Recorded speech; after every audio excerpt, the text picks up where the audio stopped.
All right, we can go ahead and get started. My name is Chelsea Vielhauer. I work in the Strategic Communications Office. We've got Jordan Stout in this room with us today. Reminder, we're going to use the raise your hand feature if you'd like to ask a question. So you can go ahead and hit that raise your hand button, and then we'll call on you in order of raised hands. So we can go ahead and start if anyone has a question.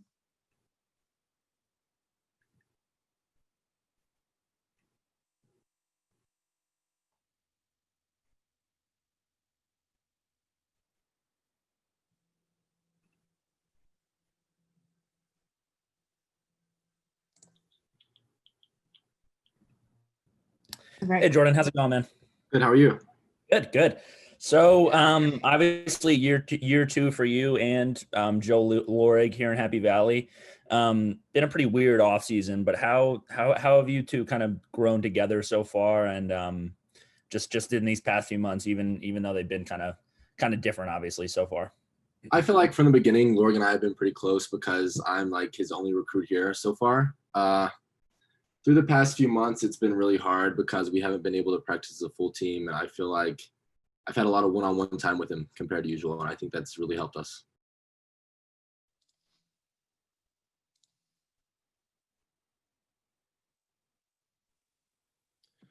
All right, Jordan. Well, a couple big things. One, punting, obviously. That's been your forte, I guess. Just take me through, or that's about to be.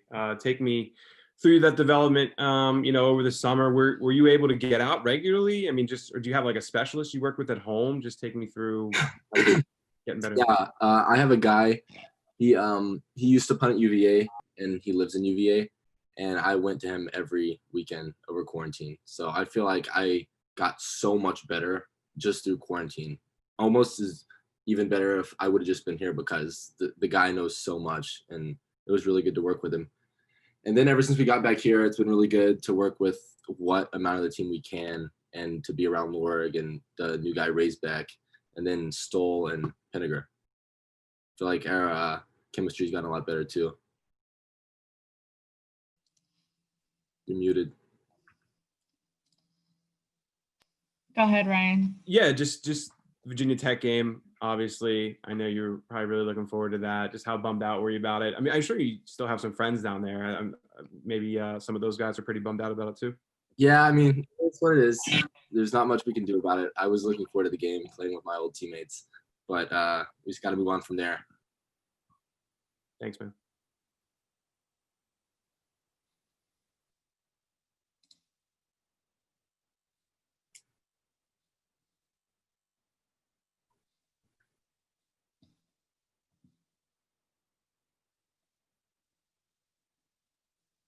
Okay, Will, go ahead. Thank you. Sorry, it took me a second to get the thing. No worries.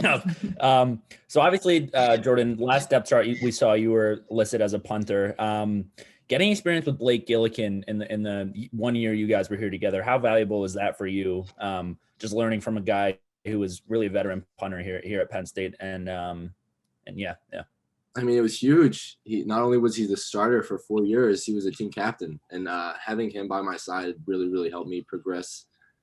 I mean, he made the 53-man roster, so like he's a stud, and it just shows after him doing that, being behind Morstead, and maybe who knows, he might take over after Morstead in a few years, but he's in a really good position, and I feel like he's really helped me in my process.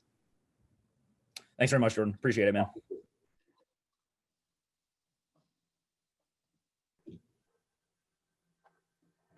Hey, Gabe, if you have a question, you can go ahead and ask Jordan. Hey, Jordan, how you doing? Good, man. How are you? Good. Hope everything's well about you. So obviously this offseason you lost Blake Gillikin to the NFL. And I know that this season you're going to do some punting. What are some of the biggest things you learned from Blake with your time with him? I feel like me and Blake were very similar in the way we punted because we trained with the same people. For the most part, I just learned to be composed in pressure situations. And he also taught me a few little things like you have to drop the nose of the ball when you're punting into the wind, which I knew that, but after seeing him do it multiple times and me struggling with it, I feel like that really helped. But I think the biggest thing I learned from Blake is how to be a leader, because not only did he play here for 4 years, but he's also a team captain, and that's rare as a punter to be team captain. And yeah, that's about it. Okay, and I know yesterday the number 0 thing was announced on Twitter. Do you have any aspirations to wear number 0? I mean, I'd be honored to wear number 0, but regardless of who it is, I'm gonna be happy for him. For sure. I would like number 0, just to. Yeah. With one more thing, I know earlier this offseason when you were talking to the media on Zoom, you mentioned how all the different things you could do. You could punt, you can kick deep, you can kick long field goals. How do you prepare for a game knowing that in any situation you can be doing any one of those things? I feel like preparation is more in the off season. Before we get into the season, I'm going to be comfortable punting, kicking off, holding, anything. I feel like that preparation doesn't happen the week of the game. I feel like it's the off season. Sure. That's all I got. Thanks, Cool. Jordan. Yeah. Thanks, for- Gabe. Thank you.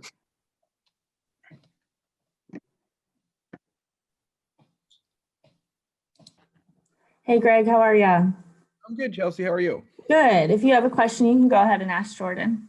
All right, Jordan, how you doing, buddy? Thanks so much for your time. Thank you. Jordan, what was it like to get back out on the field with pads on and kind of get a more, I guess, regular preseason routine started yesterday? Oh, it was sweet. It was really good. Punting's a little bit different when you have shoulder pads on because it pushes your arm out. So it's good getting acclimated to shoulder pads again. How are you different as a punter now compared to, say, this time last year? I feel like last year I was good, but I feel like in the off season I'd really put in a lot of time and effort into it, and I'd really like put myself through a lot of game scenarios in my head, and I've just been practicing a lot more. So I feel like I'm more prepared than I've ever been to punt in a game, for sure. Go ahead, Andrew. Hey, Jordan, thanks for doing this. I apologize if you've already answered any of these. I joined. You're good. So I've seen, Sanders Sahadic, a recruit in the 2021 class. He's posting on Twitter, hitting 60, 70 yarders in practice. That made me curious. What's the longest field goal you've ever hit in practice? I think it was 76. 76. And that was actually freshman year. I haven't tried since then. Wow. But Sanders, like, that kid's a freak. I've seen his videos. Like, he's really good. I'm excited to get him here. Greg Pickle. What was the situation and circumstance of even trying a 76-yard kick? Was it indoors or outdoors? And then a follow-up to that would just be, what do you have to do differently to make sure you don't wear yourself out as a punter and kicker this year? So first question, it was a little windy, and I was out with our special teams coordinator when I was at Virginia Tech, and I was like, watch this, because at the time I wasn't starting. I really wanted to start, so I was trying to impress him. And then what was the second question? And to be a Coach Franklin's talked in the past about maybe being a little bit worried about having a guy doing two jobs on special teams and leg fatigue and things like that. So what do you have to do to combat that, being the punter and presume? Yeah, you just have to be you just have to do a lot of mental reps. You can't kick 20 punts, 20 kickoffs, 20 field goals a day. That's 60 kicks, and it's just like a pitcher in baseball. If a pitcher throws 60 times, their arms are gonna hurt. It's the same for me with my leg. I feel like just mental reps, and then making sure every physical rep I do is a good rep. Andrew, did you have another question or was that a Yeah. reserved? Okay, go ahead. So, on the original schedule, you guys were slated to play Virginia Tech, obviously your old school. What would it have been like for you to go back to Lane Stadium since transferring away from the program? It's a bummer we don't get to play. It is upsetting, but we have to move on from there. Indiana. And if I could follow up to that, how would you rank Virginia Tech's atmosphere and the scope of college football? 100% top 5. Who would you put above or below? Penn State's above. That's all that matters. Awesome. Thanks. Yeah, of course. Thank you. Thanks, Andrew. Hey, Ellen, how are you? Hey, I'm well. How are you doing? Good. If you have a question for Jordan, you can go ahead and ask. Yeah. Hey, sorry if this has been asked already. Obviously, I'm just getting here, Jordan. But the video Penn State dropped last night with the number 0 being part of the new tradition, special teams and stuff like that. Just want to get your impressions on that, and I guess being a part of having a chance to make a part in history. Yeah, I think it's so sick. I think it's really cool that we did it with special teams because that just puts a huge emphasis on special teams, and it makes people outside of the team or even on the team realize how important special teams really is. And I feel like it's going to make people work a lot harder, if not this year, than the next year, because I think what's going to happen is the number 0 is going to get passed down from each year. So I think it's a huge opportunity for anyone on the team that can grasp it. I'd love to have it, but if I don't have it, I'm going to be super happy for anyone on the team that does. Okay. Another question for you. This is your second year with the program. You know, you came in last year as a transfer. I'm sure a lot of it was getting your feet wet, getting used to the program, the new players, the coaches. You know, what's your confidence level this season after having that year underneath your belt? How do you feel that you've grown more comfortable and gotten more acclimated to the new, not so new environment anymore? I feel like sorry, one more time. What was the middle of that question?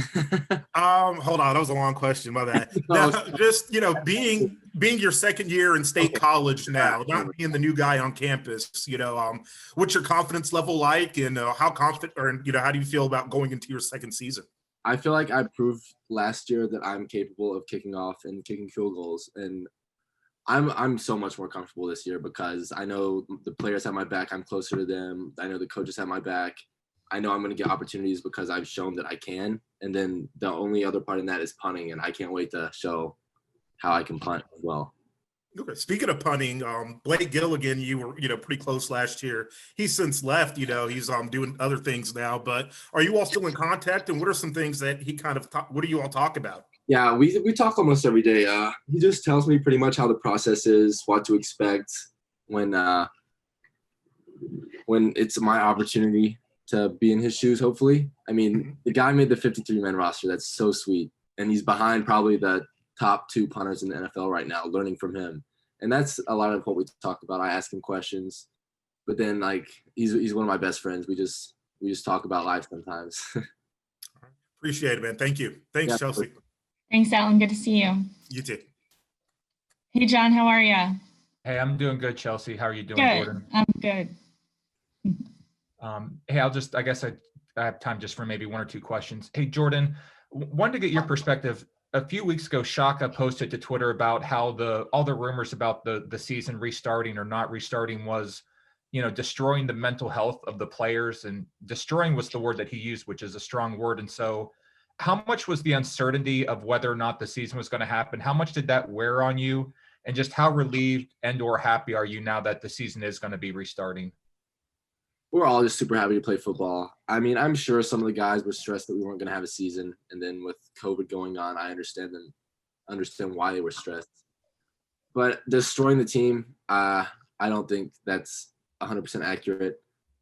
I feel like we've done really, really well considering the circumstances to stay together and practice. I mean, we have 2 practices. We have 4 lift groups. We can't be together 100%, but the amount that we can, I feel like that's really pushed us towards being really good this season. And we're transitioning back into being with the whole team now. So I feel like we're going to be perfectly fine. If not fine, then better than fine.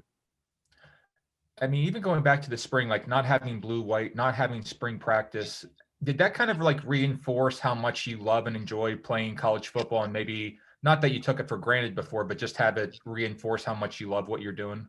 Oh, absolutely. I was so upset when all that was canceled because I just wanted to get in front of some fans and show my team what I'm capable of under pressure. And I really missed it. But yeah, love football. Can't wait to play. All right. Well, hey, thanks, Jordan. Thanks, Chelsea. I appreciate the time. Thanks, John. Thanks.